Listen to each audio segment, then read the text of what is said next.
Wagwan, wagwan, wagwan, wagwan. Big up, big up, big up, big up to all my clean skin, my clean, pretty, handsome people. Big up Toni this morning, and I look good. So anybody who try to tell them otherwise, and I just sing the song to them. Me look good, me smell good, me just clean, me pan time, me just turn up. Upper than 11, upper than 7. Me look good, me smell good, me just clean, me smell nice, me better than rice. Morning, morning, my beautiful people. Morning to you all. What a beautiful day that God has made, and I'm grateful and I'm thankful that we are here, we are alive. Not only just me, but you. Me are big enough because I look good and I smell clean and I turn up and I buck. Nothing can just... I mean, when the critics them come, me just sing that song there to them. Me look good, me smell good, me just clean.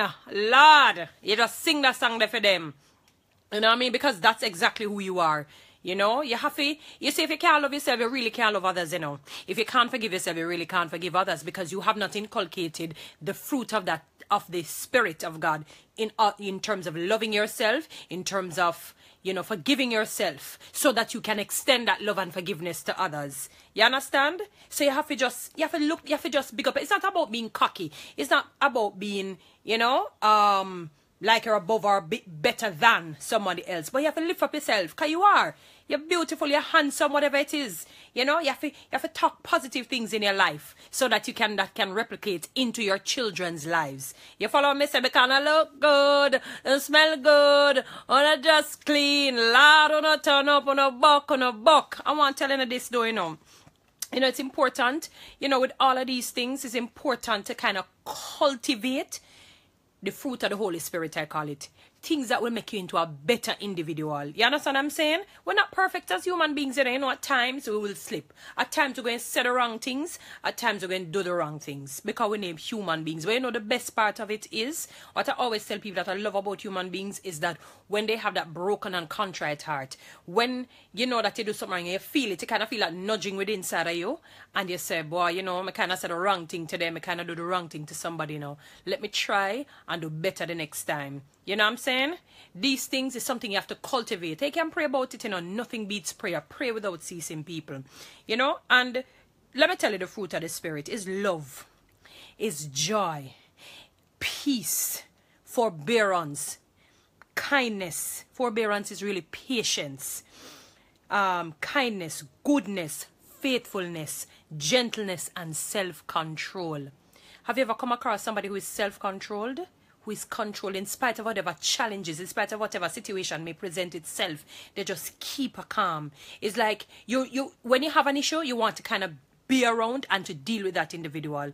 Because the problem we're facing now, you see, with all of the child criminality, the children criminality that is happening, the child rape, the violence against women, the violence against even our young boys, these perpetrators weren't taught self-control.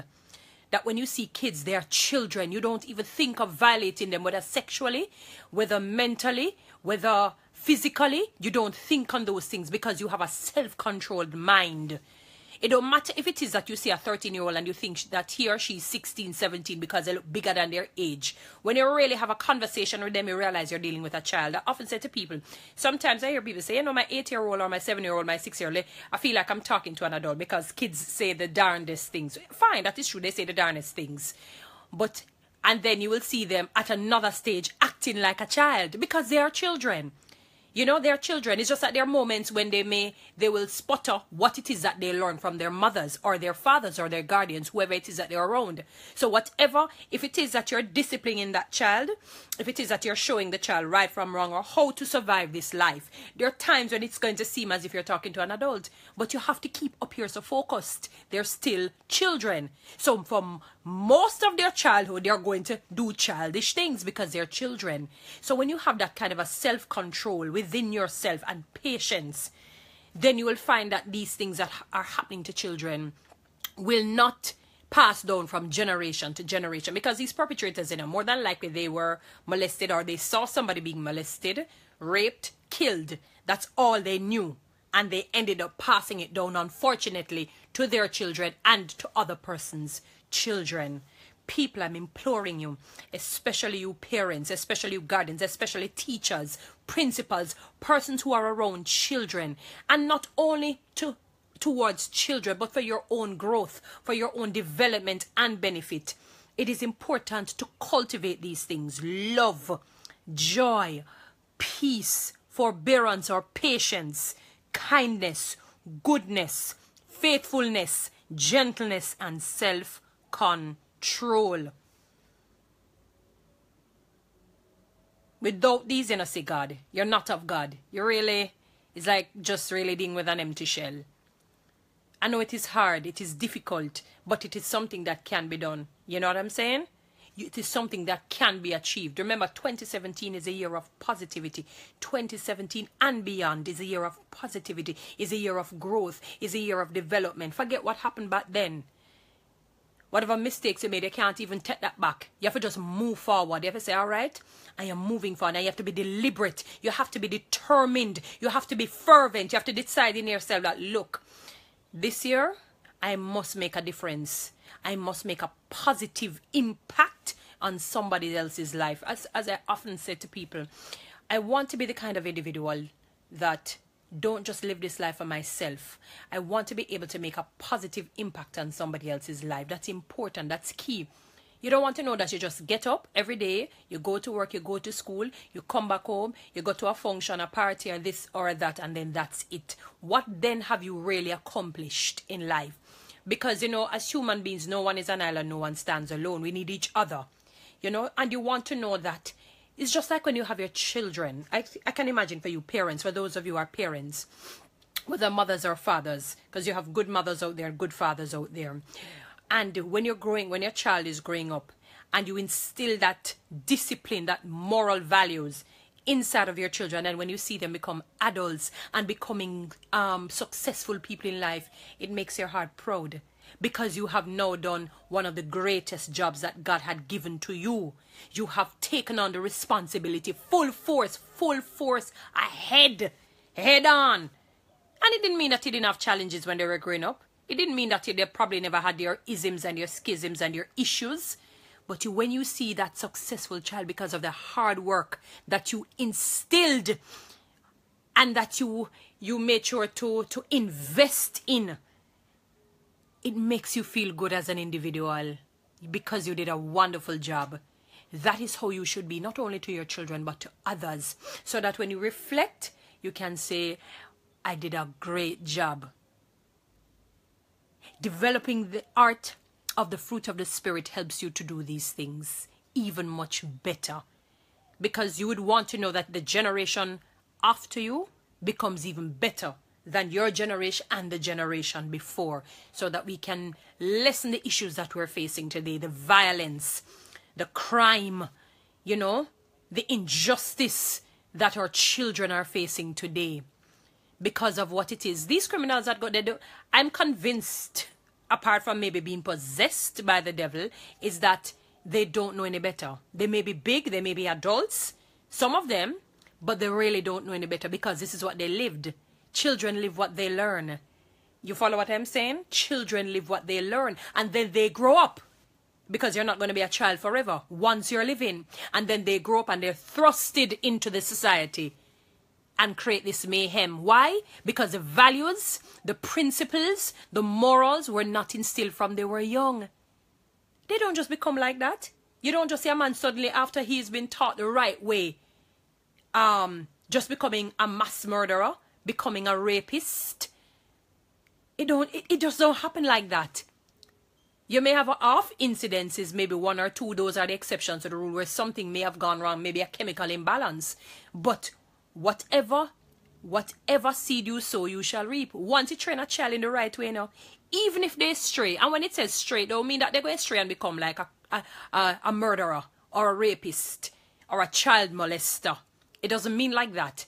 Sometimes they may go on a path that, as a parent, you may say, oh gosh, I really never wanted my son or my daughter to go down that road. And then, but you know what is going to happen? When life challenges hits that child or that, you know, that adult child, the values that they were taught is going to come running back. I remember when I was going to high school, I gave a lot of trouble. And I remember the principal at the time, the late great Sister Mary Stephanie, she used to say, ladies, do not walk on the lawn. Now me just love get the whole part trouble.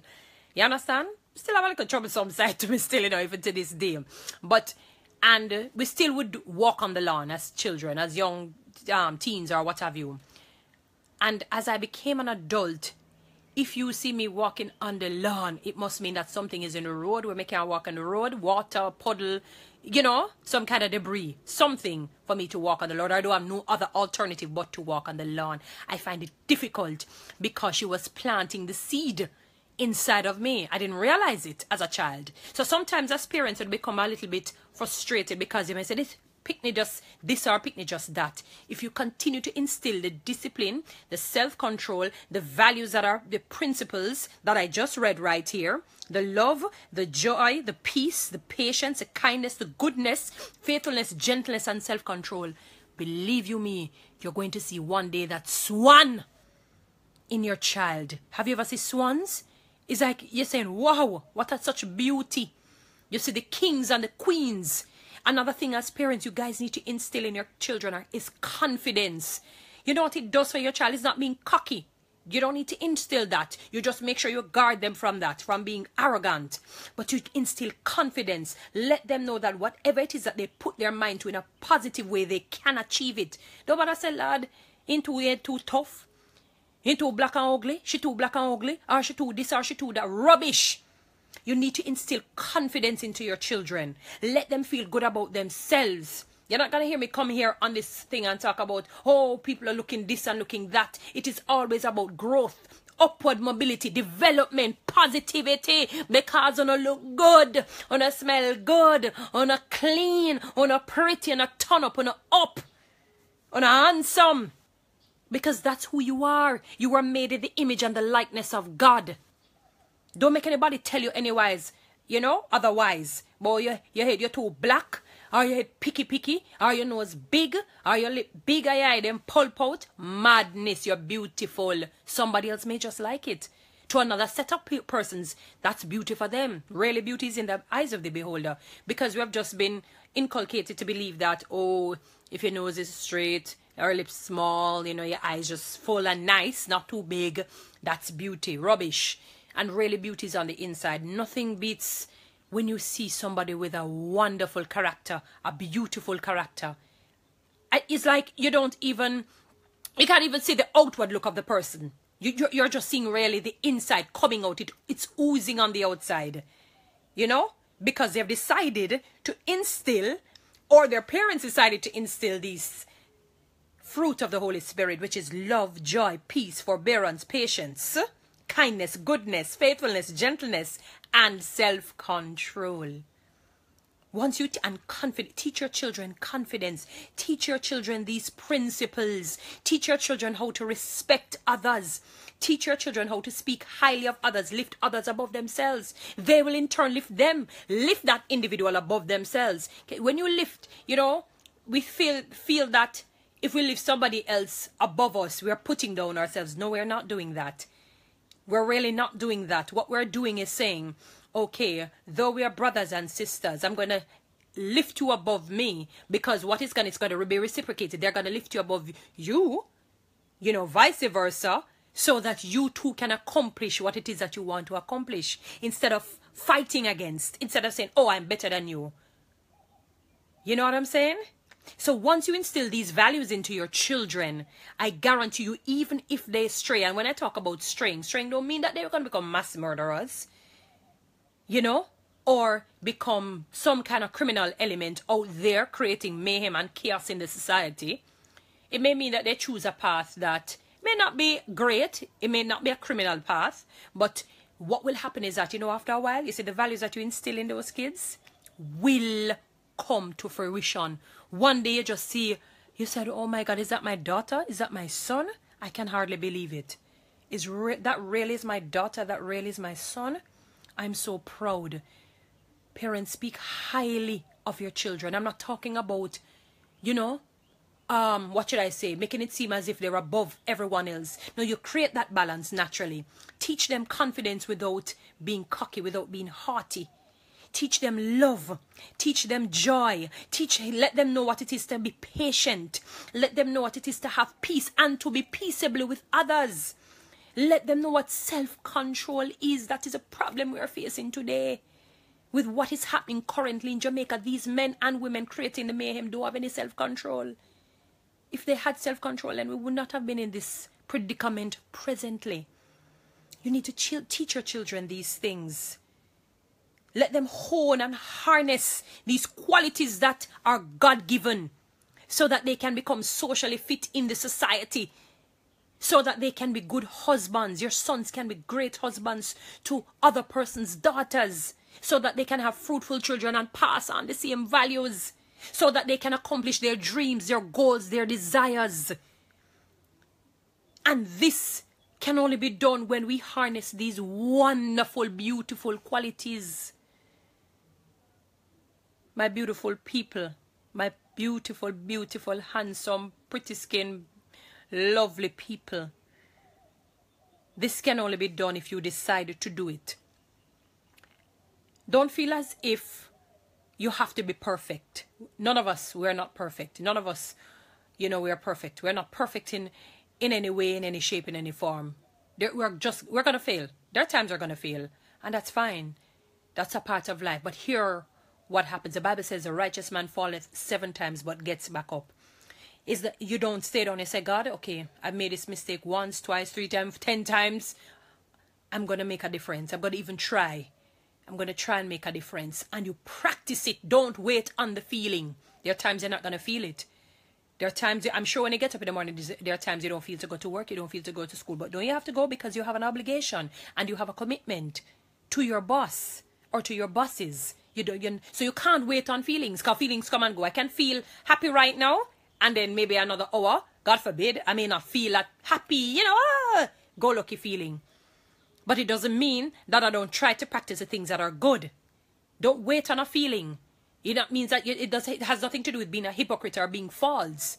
It therefore means that in your mind, you're saying to yourself, I'm not feeling it today, but you know what? I want to do good today. Don't worry, it is genuine. You may not feel that feeling, but it is genuine. It is sincere. Once you know and you're determined, it will come. It will, after a while, it just becomes just a part of who you are. It's just a part of who you are. So you want to see a better tomorrow? Instill these qualities, wonderful qualities in your children or persons that you come in contact with. When persons think about you, you know your own selves. Do they see these qualities inside of you? When they have an argument with you, do you react in a terrible way and keep malice and be unforgiving and unloving and uncaring and not gentle and not controlled? You have to look at these things, because as you get older and older, they will after a while have a ricocheting effect on you. It's going to come back and hit you in the face. So I always say, be careful of the things that you do. The seed that you sow, you're going to reap one day. So I'm encouraging you today, people. Just put it down in your calendars. Say to yourself every day that you must make a difference in somebody else's life other than your children, or your close families. It must be somebody else outside as well. Even if it is one person. You may not need to reach millions and billions of persons. But if you can make a difference in one person's life, you have done well. You have done well. You have done absolutely well. All right? So, my beautiful, pretty skin, turn upper than 11 than 7 people who no look good, no smell good, who no just clean, who no just nice, better than rice, locks, who no look good, who no smell good, who no just clean, upper than 11, more than 7, and that you never tell yourself, that you never tell your kids, that you never sing as on a Sankey. We're tired of the negativity sometimes. And don't get me wrong, I'm not playing down what is happening in our society today. I'm hurt by it. Believe you me, I'm hurt and disturbed by it. But guess what? If I can make a difference in one person's life, then I would have accomplished something great. You know? And I want us to get out of the habit of just being negative and in doom and gloom. You know? We have to call things that are not as though they were. You have to call things that are not as though they were. Because one day they are going to come to pass. So I declare greatness over you. I declare greatness over every person who may be watching this, who will watch this. I know that you have the fruit of the Spirit, which is love. I declare love over your lives. Joy over your lives. Peace over your lives. Patience over your lives. Kindness over your lives. Goodness over your lives. Faithfulness over your lives. Gentleness over your lives. And self-control over your lives. You are wonderful. You are marvelously made by God. You are wonderful. Let no one tell you otherwise. You are beautiful. And I know that all of these qualities you will indeed pass on to your children, grandchildren, those that you come in contact with. You must make a difference in somebody else's life in a positive manner. Let when persons think on you, they say, there goes a woman who I admire. Her qualities are wonderful. And it doesn't mean that you're going to be perfect. There are times you will slip, but don't worry about that. And if you want to earn the respect of others, you have to give respect. Don't just come like that. You have to earn it yourself. All right? So wanna look good and smell good. Wanna look clean, upper than 11, more than 7. Wanna look good, you smell good, you look clean, upper than 11, more than 7. Wanna look good, you smell good, you look clean, upper than 7, more than, well, upper than 11, more than 7. Big up, big up, big up. Have a wonderful day. Be blessed, people.